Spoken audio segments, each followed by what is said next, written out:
Our guest is someone whose name is across India, whose titles are many, but whose story is much bigger than all of these. Arrows that go into your quiver. Yeah, yeah. You have a bow in your hand, and at what time, in which point in life, which arrow fate desires you to pull. I was very much on the path of becoming an entrepreneur. My father used to say कि राजनीति हमारा मकसद नहीं होना चाहिए, हमारा मकसद जनसेवा होना चाहिए और राजनीति केवल एक माध्यम होनी चाहिए उस लक्ष्य की पूर्ति करने के लिए. If there's something that I value the most in my life today, it is my bond and my attachment with the Gwalior-Chambal region and with the soil of Madhya Pradesh. How do you envision the Scindia school evolving in the next 10 to 15 years? Building a class of nation builders. We've got the school band that plays down the pathway on Republic Day parade. Could you have a more complicated construct of a sentence? We have a young budding engineer at the school today. The crest on the blazer is not a simple crest. The time you spent in Astachal. Yeah. A self-sustaining legacy. Leadership is about cliched phrase for the three musketeers, all for one and one for all. अब बड़ी आध्यात्मिक बात मैंने आपको कह दी है. नहीं.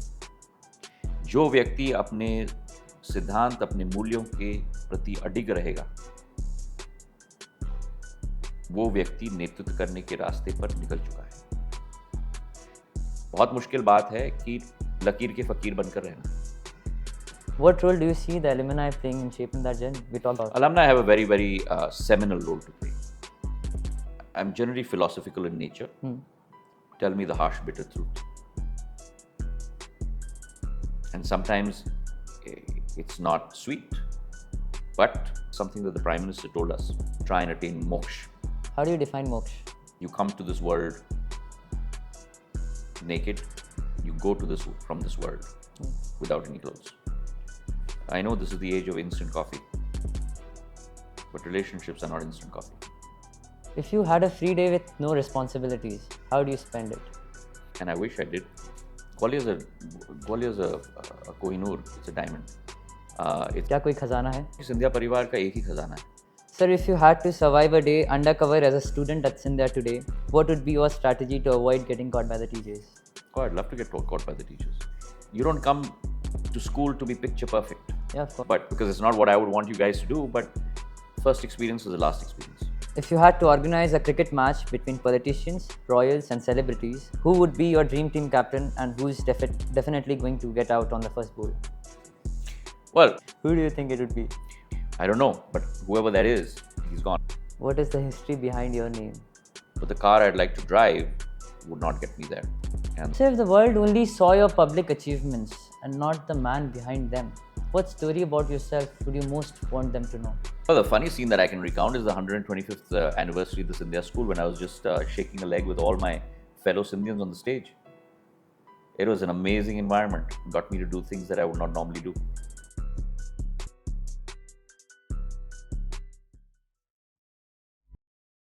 Namaskar and welcome everyone to a very special episode of the Scindian Podcast. Today, I'm not just excited, I'm a little starstruck. Usually people say royal conversations as a metaphor, but today we are having the real deal, guys. Our guest is someone whose name is across India, whose titles are many, but whose story is much bigger than all of these. If I start listing his achievements, we would need a whole Netflix series, guys. Yes, we are joined by none other than His Highness Maharaja Jyotiraditya Scindia, and now Sir wears many crowns, some symbolic, some literal too. So, from being a guardian of history to shaping India's future, he proves royalty isn't just about palaces and titles, but about passion, vision, and service. Usually, I put my guests in the hot seat, but today I feel like I'm the one under royal trial. Hopefully, Sir won't look at me and say, Yuvraj, enough questions, guards take him away. I don't think so that is going to happen, but jokes aside, today's conversation is not just about politics and positions. It's about something much more meaningful. Discovering who is Jyotiraditya Scindia as a person, his journey, his inspirations, and his vision. And maybe a few untold stories that even history books forgot to mention. Sir, are there any? There are many. Sir, can you recount anyone and just let our viewers know that you think should be mentioned in the history books but wasn't? Well, first of all, let me say this. It's a pleasure to be here with you. Thank you, sir. And it's always a pleasure to be here among the fort pupils. Um, this is a wonderful labyrinth that allows inner spirits to evolve. It's a wonderful labyrinth that allows true leadership to emerge. And I'm kind of very envious with all of you at this point of time, not only in life, but also in terms of the point at which our country is at, where people like yourselves, Yuvraj Sethia and Adi and everyone else here at the school, will go on to play a very, very fundamental and seminal role in the days to come of India's rise. Having said that, you asked me for a vignette that is not part of history. And there are many vignettes of this fort, this environment, that are still to be anecdoted in the annals of history. This fort has been witness to many civilizations, to many cultures that have come and gone, left their imprints on this fort. Today, you are part of that generation that is going to do the same. And there are many stories that I would love Scindians, and apart from Scindians, people across our country to relish about the mountaintop that we are situated in. There are many parts of science and technology that are vested here in this fort. I don't know whether you had the chance to experience that, but you've learned in physics the principle of refraction and reflection. Yeah. And that was in place in Mansingh Palace, going down 7 stories into the basement, where light permeated, where there was no possibility of that happening, through circular discs of reflective mirrors that would do that, going down 7 stories. You also had, much before Alexander Graham Bell, the first intercom, which went down 6 stories, a separate pipe to hear from, a separate pipe to speak from, and being the telecom minister today, intercom system in our country, close to about in a 6th century fort, Yeah. which again is not documented. But I think there are many, many, many stories like this, and I would love for you all to have that opportunity with your history teacher, with your science teachers, to walk this ground and discover those stories, which will become part of your DNA as you walk through life. What do you think is the main reason why these stories, which are so beautiful in nature, are not documented in history books? Something like telecommunication, you said. Well, I think not everything is necessarily documented in history books. Yeah. And I don't think everything should be part of pedagogy and curriculum. Some parts have to be left to the art part of it. Yeah. Documentation is the scientific part. The art part is folklore. The art part is stories that go down generations, right? And there's a beauty and a plethora of that in our country. However, I must add a caveat that it's also a very fast dying treasure, because those generations that have held that intellectual property very close to their hearts. And I remember as a child coming up here to the fort, and we would have guides and storytellers who would tell the same rudimentary story in such a beautiful manner that it would captivate you for the period that you were with them. But that's an art. Unfortunately, that's also dying. Yeah. And it's very important for us as a country to be able to preserve that. Definitely. The art Sam. of storytelling, Yeah. right? Think about it. When you were a child and your mother would tell you a story, Yeah. My lull you, grandmother would tell me a lot of yeah, stories that, and yeah. it would lull you to sleep, and you'd Yeah. always remember them, Exactly. right? And the same story, if you heard from a teacher, it won't have the same effect. Yeah. The way of speaking depends, I It think. makes a big Yeah. difference. So, at a very young age, you were entrusted with responsibility and given a platform that many only dreams of, right? Of course, you carried it with distinction and made your own mark. There is no doubt about it. But I wish to ask you with the deepest respect, if destiny had not given you that early beginning, do you feel your inner conviction, discipline, and vision would still have guided you to the heights where you stand today? I don't think that's a question that I can answer. I think that is in the womb of time. But always remember one thing, Yuvraj, that you in life must gather all experiences as you walk down that path. You must always try and step out of your comfort zone. Always remember that no experience is a wasted period of time. If I can give you a metaphor, these are all, in a way, arrows that go into your quiver. Yeah. You have a bow in your hand, and at what time, in which point in life, which arrow fate desires you to pull Yeah. is not necessarily up to you. But in that reservoir of experience, you must house all those arrows because you never know when that has to be used. If I had not stepped into public service at the age of 30, I was very much on the path of becoming an entrepreneur.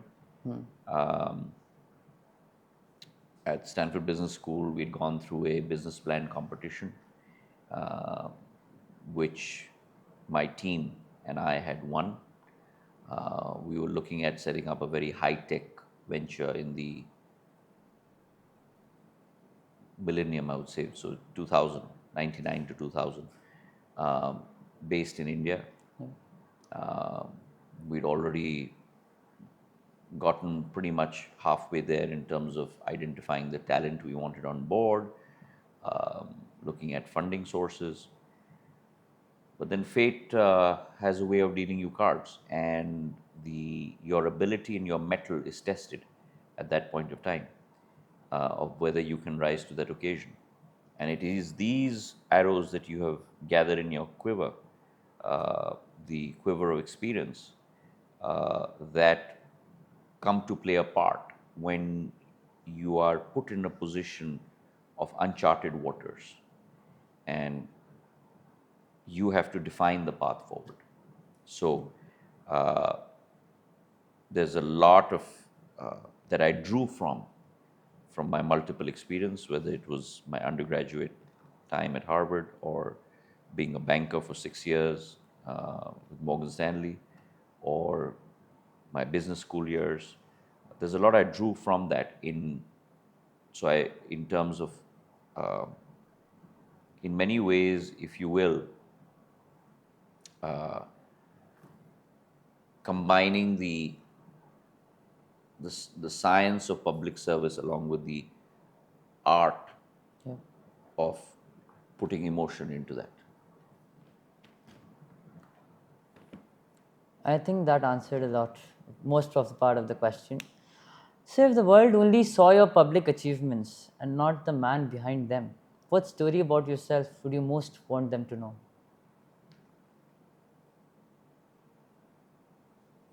Well, that's a very introspective question, and I think it'd be tough for me to say what story about me I would want them to know. But I will only say this, that and this is something I imbibed from both my grandmother and my father, which is, for us, it has never been the pursuit of politics. It has been the passion of public service. And my father used to say कि राजनीति हमारा मकसद नहीं होना चाहिए, हमारा मकसद जनसेवा होना चाहिए और राजनीति केवल एक माध्यम होनी चाहिए उस लक्ष्य की पूर्ति करने के लिए. So for us, the Scindia family, public service is the goal. Politics is not the goal. And so for me, it has been more than a uh, mathematical journey, it has been an emotional journey. And if there's something that I value the most in my life today, it is my bond and my attachment with the Gwalior Chambal region and with the soil of Madhya Pradesh. As the president of the Board of Governors, how do you envision the Scindia school evolving in the next 10 to 15 years? And what core values? It's basically two questions amalgamated into one. So, and what legacy rooted in its core values should it leave for India and the world, especially in shaping not just academic excellence, but also ethical, responsible, and globally aware citizens in today's rapidly changing educational landscape? Could you have a more complicated construct of a sentence? But in that complicated construct of your sentence Yeah. and your question is hidden the answer. That is exactly what the Scindia school stands for.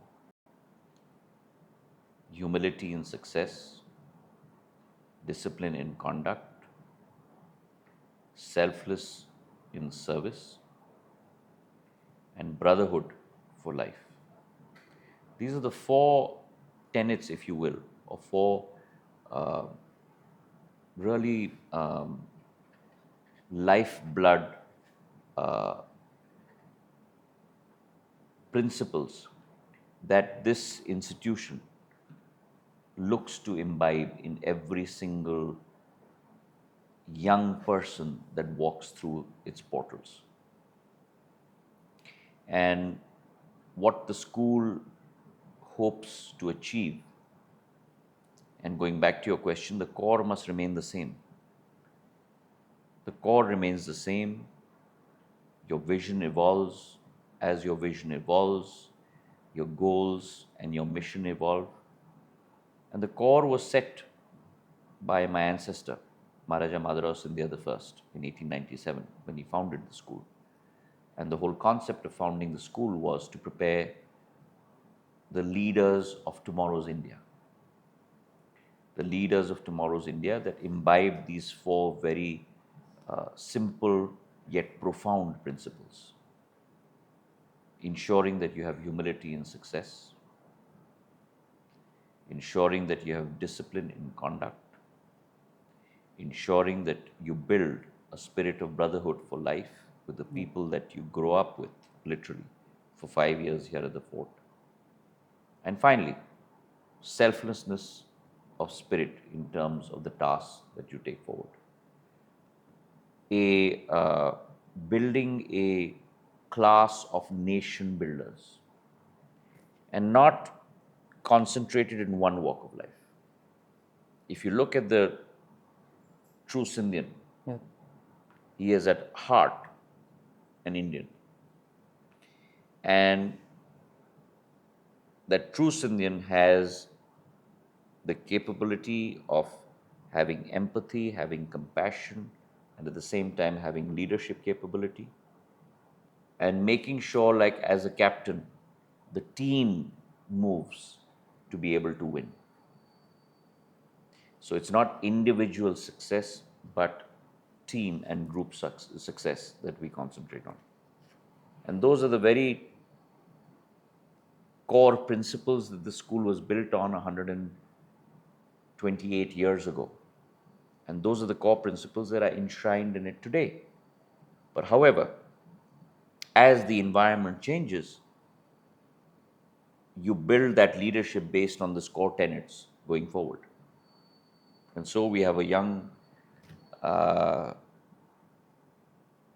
budding engineer at the school today who's built drones that can Medansh. that can fly human beings. Yeah. Right? And this was something that was written in our Arthashastras, but he's made it possible today. And that for you is leadership. Yeah. We've got the school band that plays down the pathway on Republic Day parade, right? So the Scindian shines for India on that day.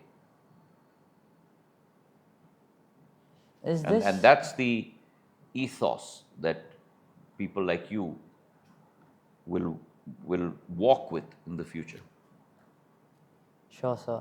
We will. But you talked about leadership, so I want to ask And so you. when you wear that blazer, Yeah.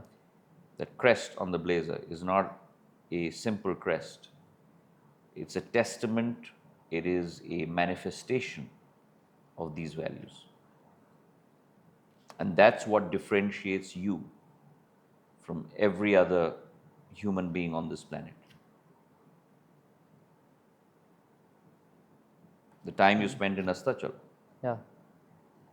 आध्यात्मिक शक्ति का आकलन व्यक्ति स्वतः करे उन 10 मिनटों में, right? It's a time of introspection. So the institution is teaching you meditation. The institution is teaching you introspection. And those are things that today big corporates ask all their employees to do. But we've been teaching that for 128 years. That's why we are an epicenter of learning. So you talked about leadership. Fountainhead of energy. I would call it more than that. Epicenter of learning is one, but a fountainhead of energy. Yeah. So you talked about leadership, sir. I want to ask you, in today's context, how do you conceptualize leadership? So to me, leadership is not about individualism. Leadership is about the ability to create a self-sustaining legacy. Systems that will prevail much beyond the time that you and I have to walk this earth. People look at leaders even today, whether it was the 2nd of October, Gandhi Jayanti. So it's not only that we Indians look to him, the world, 8 billion people look to him, right? For the values that he embodied, for the path that he walked on. Had 1 billion people following him, right? And the values and principles that he embodied, that is what we aspire towards as a human being today. That is leadership. A. B. Leadership is about not only being driven, but having an emotional connect with your team, such that the team with you strives towards the goal that all of you have set for yourselves. So the feeling of, if I will, cliched phrase, for the 3 musketeers, all for one and one for all. Yeah. That for you is leadership. Gandhi जयंती भी थी, लाल बहादुर शास्त्री जी की भी जयंती थी. उनका नेतृत्व करने का तरीका बिल्कुल अलग था, गांधी जी का उस समय के अनुसार बिल्कुल अलग था. तो लीडरशिप, अगर मैं नेतृत्व अगर कोई कर रहा है, तो किस कॉन्टेक्स्ट में जो चेंजेस थे, या मुझे लगता है बहुत आयरॉनिकल वे ऑफ लीडरशिप, क्या हम कह सकते हैं इनको?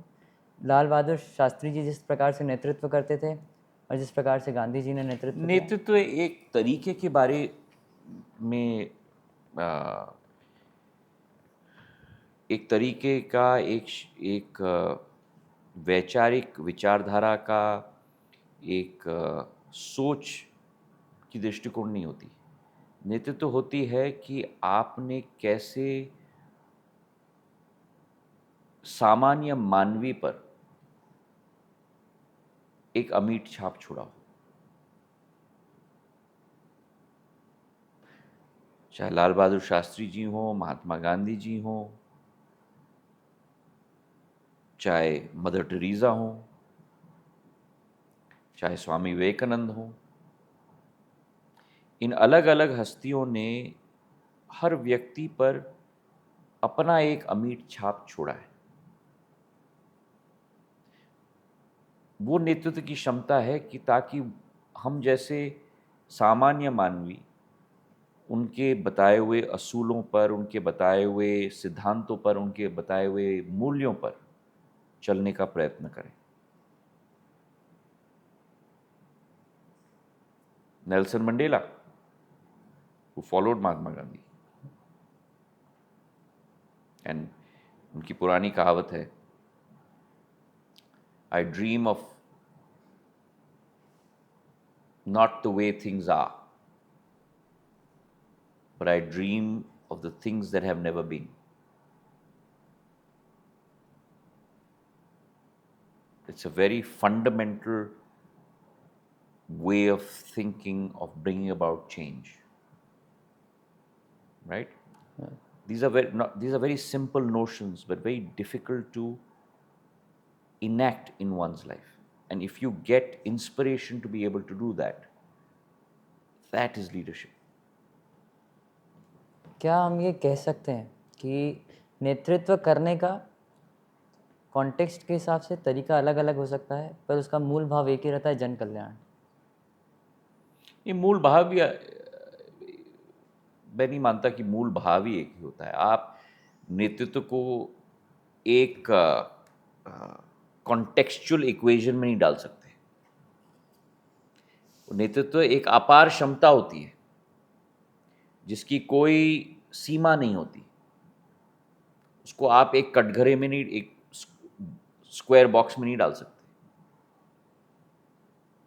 आपकी नेतृत्व करने की क्षमता किसी और क्षेत्र में होगी, किसी और की दूसरी क्षेत्र में होगी, और हम जैसे सामान्य मानवी उसे पहचान पाएं कि आप में जो खूबी है, उस हुनर है उस क्षेत्र में, और इनका हुनर कौन से क्षेत्र में। तो हर इंसान में भगवान ने, हर इंसान इस पृथ्वी पर, हर इंसान को के अंदर नेतृत्व करने की क्षमता रखी है। बस यही है कि आप उस ज्योति पुंज की अलख जगा पाओगे कि नहीं इस जीवन में। ये चुनौती आप पर, हम पर, ये चुनौती भगवान ने छोड़ी। अब बड़ी आध्यात्मिक बात मैंने आपको कह दी है। नहीं, पर अध्यात्म में मैं बहुत विश्वास रखता हूँ। so back to तो सिंपल पॉइंट, अपने प्रिंसिपल्स के साथ, अपने सिद्धांतों के साथ कभी भी जिंदगी में समझौता मत करना।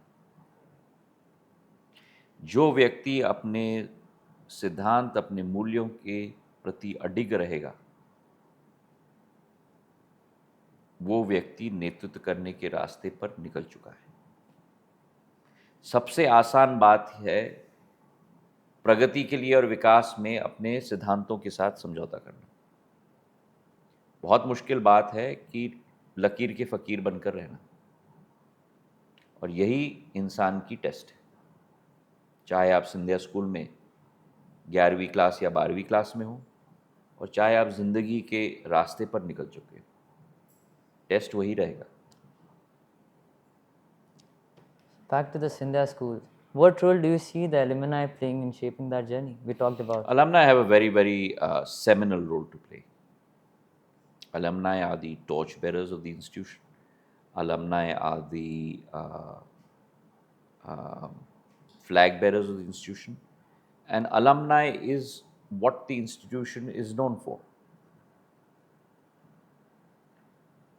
That's not necessarily the talent that the Scindia School has produced, but it has given the grooming, the principles, the ability to hone that talent in that individual in the 6 years that the individual has spent at the Scindia School. And then the flowering takes place. If you take the example of a butterfly, the chrysalis takes place, right? But you have been imbued with those principles, those values, that environment at the Scindia school at the fort. Talking with you again, this was one question which intrigued my mind a lot of times, much before. But how do you stay grounded and connected to your real self amid the intense public spotlight and expectations too?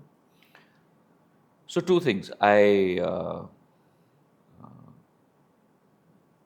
I'm generally philosophical in nature, but I'm also very lucky in that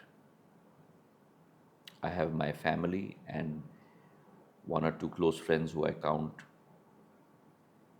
more than family, who tell me the harsh, bitter truth.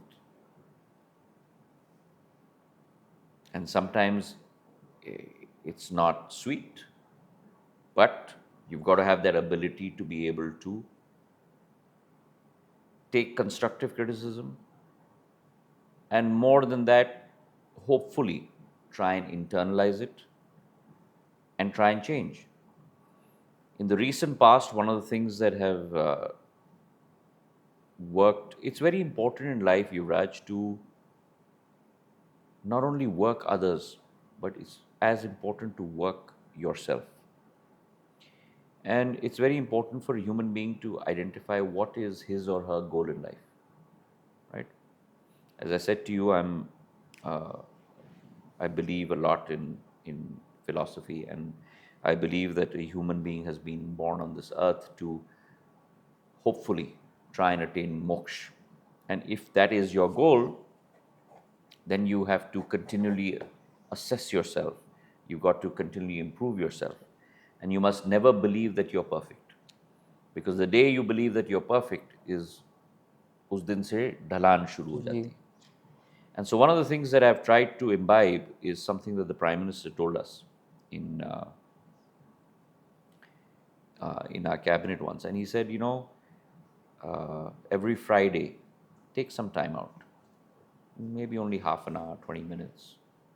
Sit with your core team, right? People who work with you.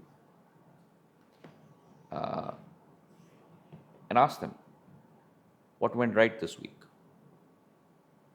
And ask them, what went wrong this week?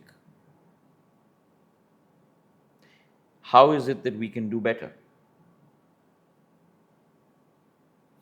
And if you're able to do that, and I don't end up doing it every week, but I end up doing it every fortnight. But then you have to be, it's not just feedback that you take and then it lies in the repository, which one never approaches again. But then if you note it down and then you action points to be able to improve on that, then you'll bring about change in yourself. So I found that very useful. How do you define moksha? There are multiple ways to define it. Many people say it's detachment. Many people say that it's an inner realization of the self. Many people say that it's about spiritualism. For me, because I have not evolved to that extent, but for me, I have a very simple principle in life, and my principle in life is that you come to this world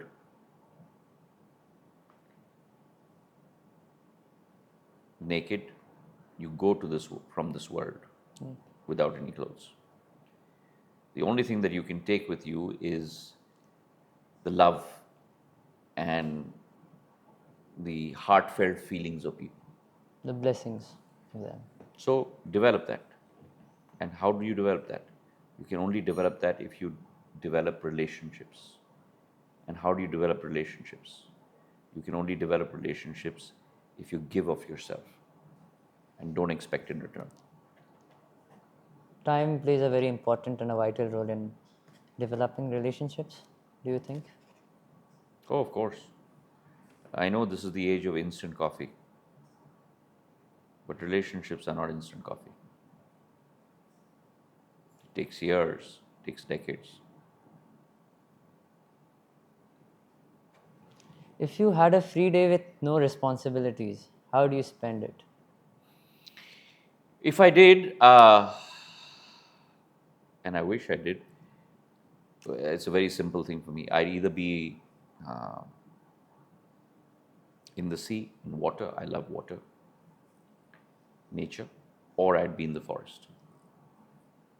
Both areas where you have complete tranquility, the ability to be able to hear the cracking of a twig in the forest, the ability to be able to discern the sound of a langur versus a sambar versus a cheetal, right? To hear the call of different birds, to be able to be one with nature. And we don't, as human beings, get enough of it. We don't treasure it enough. But one of the things that I love doing when I go to a wildlife park is in a drive, just switching my car off, and just sitting in silence for 20 minutes. Don't You'll you, never get that anywhere. yeah, of course. Don't you think it's ironical, the Minister of Communication talking about, today, our generation, if we get a free time, we generally scroll reels on Instagram because you talked about instant coffee, right? We need instant dopamine. Don't you think it's ironical when Not at you. all. You're communicating. Yeah. You sit in silence and you listen to nature. You're communicating with nature. There are parts of yourself. You're all made up of molecules and particles. So when you study physics and chemistry, right, and you look at chemical reactions, you're made up of a chemical reaction, right? And when you sit in silence, you're communicating. You're internalizing. So now moving on to the rapid fire questions. Okay. So, Sir, Gwalior has such rich history and heritage. Which hidden story or legend from your family or city would you love to share? Gwalior is a Kohinoor. It's a diamond. It's an unpolished diamond, and there's a beauty of its being an unpolished diamond. And people have to come in and experience Gwalior, the Olis of Gwalior, the fort of Gwalior, the uh, nature of Gwalior, and that by itself is a experience that will last a lifetime. क्या कोई खजाना है? ये सौरभ द्विवेदी जी ने भी पूछा था. मेरा प्रश्न है कि अगर कोई खजाना आपको मिलता तो आप उसका कैसे इस्तेमाल करते? मैं मानता हूँ कि सिंधिया परिवार का एक ही खजाना है, और वो है लोगों का प्यार, लोगों के साथ संबंध. इससे कोई बड़ी पूंजी नहीं हो सकती. Sir, if you had to survive a day undercover as a student at Scindia today, what would be your strategy to avoid getting caught by the teachers? Oh, I'd love to get caught by the teachers. No, you Why would have. you not? School is about that, right? You don't come to school to be picture perfect, Yeah, of course. right? You've got to have those rough edges that need to be ironed out, and getting caught by the teachers is part of that. कभी ऐसा हुआ sir? When I was in school, yes, many times. Any such? And you learn from that. I would just recount it at dinner to the principal. I won't recount it to you, but because it's not what I would want you guys to do, but I did recount it to the principal. You can ask him offline. Okay, sure. If you had to pick up a cricket nickname for yourself based on your ministerial style, what would it be? Power play. Why? Because I believe that the first experience is the last experience. I think it's you set the trend in the first couple of weeks when you come into a department, and it's very important for you to be able to make the environment understand what your DNA is about, what your expectations are. So, if someone wrote a book about the real Jyotiraditya ji, beyond titles and legacy, what chapter would you want everyone to read first? Oh, none. If you have to. I don't have such a vaulted view of myself. I believe that all of us are here for a very limited period of time to play our part.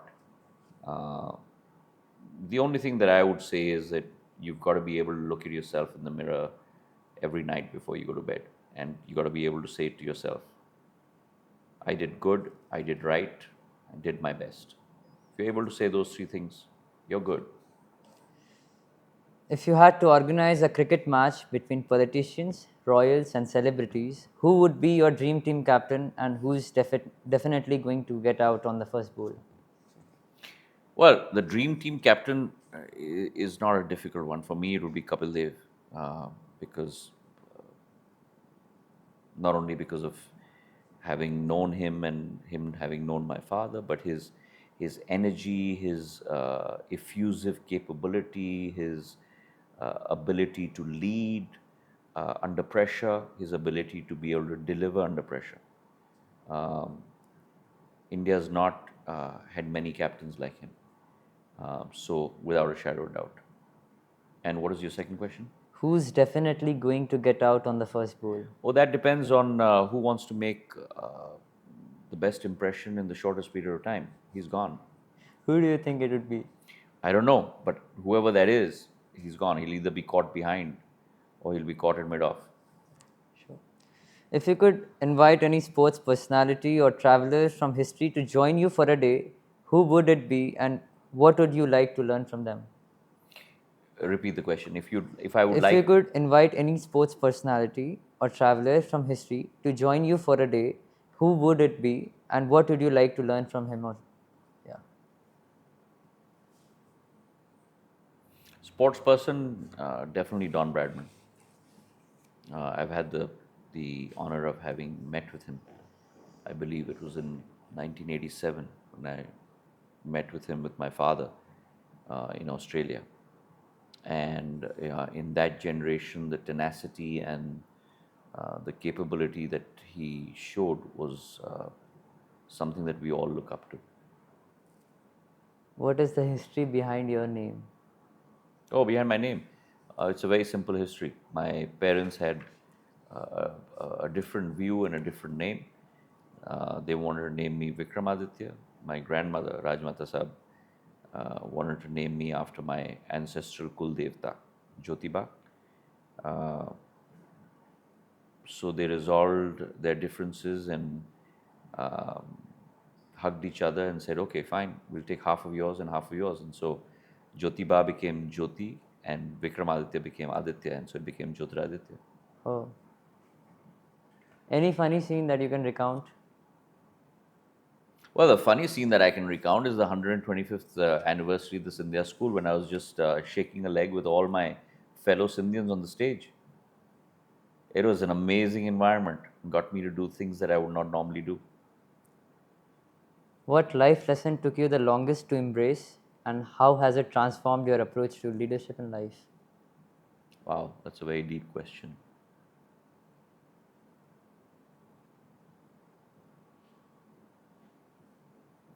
Yeah, I think that I don't know whether I have been uh, completely successful at that, but many times what happens is that it's not important of to your what your perception of yourself is to yourself. It is how you're perceived by the people who are at the receiving end of your views or your perception. And I think to be able to internalize that and to be able to uh, change yourself on that dimension is a difficult paradigm which I have been trying to work at. Last question. If you could take a road trip anywhere in the world with any car, which destination and which car would you choose? And who would be your ideal co passenger? So that is a little bit of a complicated one for me, because the car I'd like to choose probably would not get to the destination that I'd like to get to.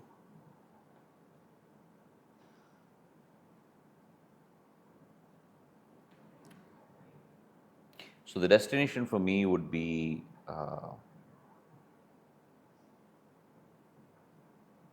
north of Leh and Ladakh. kissing the borders of Afghanistan, because that's where that's the territory till where Sabaji Scindia and Maji Scindia went to, and so to pay homage to my ancestors. But the car I'd like to drive would not get me there, and the car I'd like to drive would be a Jaguar E-Type. Oh. And the reason I would like to drive that is because it represents classic heritage, but it also has speed and elan, which probably no other car in the world ever has had. And who would be your ideal co-passenger for the same? My wife, she loves adventure. So let's imagine this. If the Scindia school were a car, which car do you think it would be and why? Oh, definitely the Jag type. Why? For those very reasons I said. Either that or a rugged Land Rover, which goes everywhere where man cannot imagine. And which is your favorite book you'd love to read? I don't have a favorite book. I love reading, but let me be honest with you and confess that I don't get enough time to read. But I do love reading, and I do love reading across multiple dimensions, not necessarily only economics or only history, foreign relations, across the board. But I don't get enough time to. But when I do, I pick up interesting books that. So I've read a lot of Maratha history, for example. I've read on the Battle of Panipat. I've read on Shivaji Maharaj, and then I've read Esther Duflo's Nobel laureate's latest book on bridging poverty and bringing about equality. So I've read across the board. Finally, what message or advice would you like to leave for our viewers as they navigate their own journeys in life? Oh, nothing complicated. Be true to yourself. Be honest. Be a good human being.